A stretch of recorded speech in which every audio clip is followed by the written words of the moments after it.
vanished. Okay. Yeah. So you had 2 daughters then, or one? There was one kid Okay. there. And her name again? Elaine. Okay.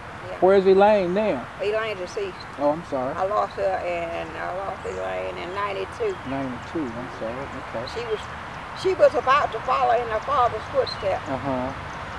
But the fast life she got into it, you know, with the fast life, with the partying. Okay. Because they started partying with that, you know, the new stuff that they partied with. Yeah, So yeah. that's what really caused her to get her buddy she was running around with at night is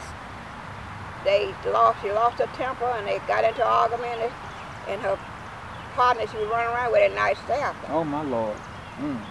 She lost her life over a pack of noodles. No. You know those 25-cent pack of noodles? Yeah, and that's awful. Well, you know, I taught Elaine how to chop up different things in the noodles. So they had a disagreement about what they're going to put in the noodles. No, that's sad. Yeah. Do you have any other children? Yeah, later, Catherine, after I had lost, OC was going on about his business, so I moved back here to Athens. So you came back to Athens? Moved back to Athens. Where in Athens did you move? Well, I was living over on the east side on Carver Drive. Okay. And I stayed over there for a while, and then I was back and forth down to my grandmother's house, because my grandmother was keeping my kids for me while I was working here in Atlanta. Okay. I mean in Athens. Okay. Yeah. Okay. So I had to travel back and forth like weekends until I got where I could bring the kids up here. Okay. Yeah. Okay. Yeah. And so when you came to Athens, what did you do? Athens, I worked. I started working at the poultry. Okay. That place got where it was so cold in there and I couldn't keep warm. So I finally went doing what my trade is. I went to cooking then. I cooked for the Board of Education for a few years. I left at one of the schools? Yeah, up here. What is the name of the school up here? Where? By? Up here. Where's it near? Up here at Alp Road, right up here. Alp Road? Yeah, Alp Road Elementary School. Yeah. Alp Road, okay. Alp Road Elementary School. I cooked up there a few years and I left there and I went to Clark Central. Left Clark Central and went to University of Georgia. Okay. Where I stepped outside of myself in the kitchen. Okay. You stepped outside yourself. Yeah, and that's a long story. Okay. And they caused Hershey Walker to be where he is today. Tell me about it. Can you tell me about it? When I say I stepped outside myself, that was, you know, at the time that was integration thing was up there. Right. It was really up there, the integration thing. So I was cooking for this 65 guys, you know, fraternity house. Okay. And one evening, when I stepped outside myself, I walked up to the counter after the butler was serving. I looked over at him and I asked them what part they didn't understand. That I was a black woman cooking their meal. Right, okay. And what part did you don't understand? And I asked myself, have you ever heard of the Last Supper? That's why I say I stepped outside of myself. And I asked the Lord lately to forgive me for using that quote from the Bible.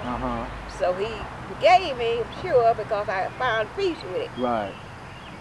I could find peace with it. So what point were you trying to make to them? What were you saying to them? I was saying, that's why I say I use the context from the Bible. I use it out of context. Okay, I quoted that. I understand that, but what point, what were you trying to say? I was trying to say or tell them, you know, it could be your last supper. That's what I told them. Right. I asked them, had they ever heard of the Last Supper? But you was upset with them. Like I said, that's what I said. You was. Let's talk a little bit about why you were upset with them. I said about my color, my skin color. Right. I'm a black woman. And what were they doing? What were they saying? They were not saying it, but just the integration thing. Okay. Who had driven me to this point. Okay. That What part is it that you can't do, you don't want to do anything? I'm not good enough. I hear you. I'm not good enough for you to be around or to be a part of your society. But yet I'm cooking your food. But yet and still, I'm cooking your food 3 meals a day. Right. Okay.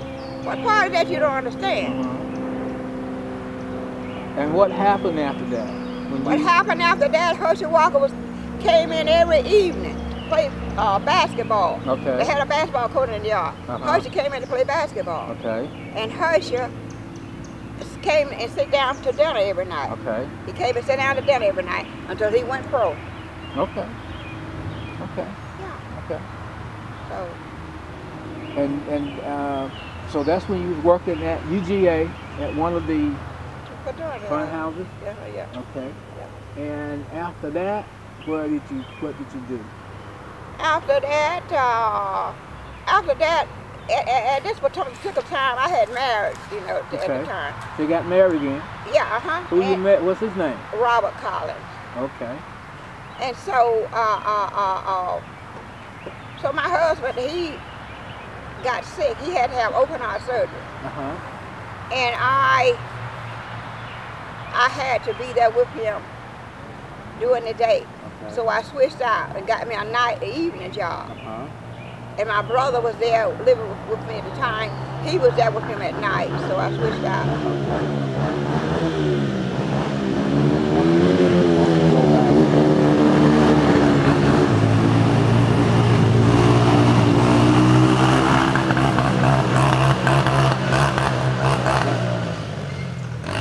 That's what happened when we record outside. The sunlight was getting you too. Yeah, the sunlight was getting you too in there, yeah. Okay. We're back on? Okay. And so you left UGA and you got married again. And how many kids do you have in the second marriage? Just one. Okay. So you had just two? Two kids. Okay. Yeah. And where's your second child? She's in North Carolina. Where in North Carolina is she? She's over at Elizabeth. Okay. Lives in North Carolina. Okay.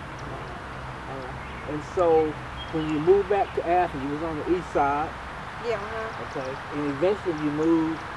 Eventually I moved over to the Hopkins house. Over here, 196 where I'm at now. Okay. Eventually I moved over there. Okay. Yeah. And you called that the Hopkins house because that was? Reverend Hopkins. And he was a former minister of Hill Chapel, right? Yeah. So you moved in that house? Yeah. I moved in that house. His son and I, we dated. Gene, we dated about a few years, and so Hawkins says, regardless to the disagreement, we didn't get married, we broke off the wedding. He said, but in his heart, I would always be his daughter-in-law. Okay. So you stayed there, and that's where you say you live now? Yeah. Okay. And so what you been doing since then? How you get into working at the West Broad Street Market? I was curious about organic. Okay. So I came down to check it out and found out what is organic all about. Because I had been in the food business for so many years. Right. And now all they talk about is organic. Oh, that's over here, organic garden here in the neighborhood. Okay. What is organic? Okay. So I came down here to check organic out of curiosity. And I done learned, so I came in right away. I learned what organic was. Okay.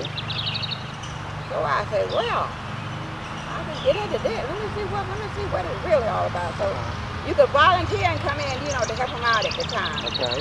So that's what I did. I came in and volunteer and hope. So one day I was here, and Fenwick is the one who found this garden here. Right. Okay. And Dana, so I was here, and me and Dana was here with him. One day he came in and asked me, Well, one day he came in and gave me the key to the gate. Okay. And said, I want you to come in and help Dana. Dana was the head, you know, was control over the garden. Okay. Was the head person of that. Okay. And asked me did I wanted to come in and help Dana every day. Says, and I'm going to put you on payroll. See, I was volunteer at the time. Okay. How long did you volunteer? I might have volunteered for a few months, maybe 5 or 6 months. Okay.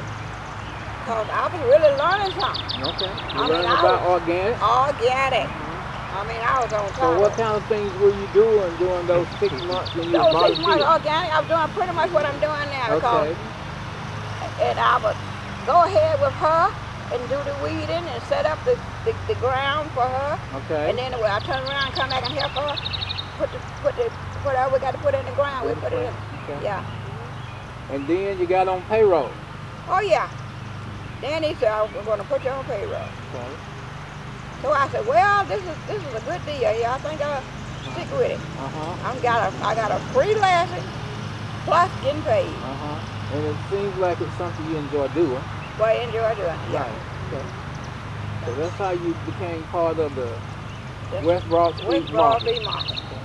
So I know sometimes I see some high school kids here. Tell me about that and how did that start? Well, I don't know how the original started. You know, because we had a lot of, you know, Gentile, you know, kids in here. So then I had to step outside of myself again. Step outside yourself because you wanted some diversity. Yeah. Tell me about that. Well, anyway, I told Fenwick, I said, Fenwick, the kids come from the school up here. I said, Fenwick, do they have an African American school? Children up there in that school? So he said, yeah, they have them. I said, why is it that they don't come down here? Right. They need to learn and know about the earth and what God put here and how to work it just like the other one do. Right. I said, what's up with that? I said, I can't deal with this business. And so he said, well, they don't want to come down here and work. I said, well, you insist on them to come to work. I said, tell them Miss Paula and say they need to be down here and they need to be taught about the things in the world just like everybody else. Right. Because they are human beings the same as we all are. And they need to get into this business. Right. So, next thing I know, so we switched out. I didn't tell him to get rid of all the other people. I said, better let's mix them up. Next thing I know, he done switched.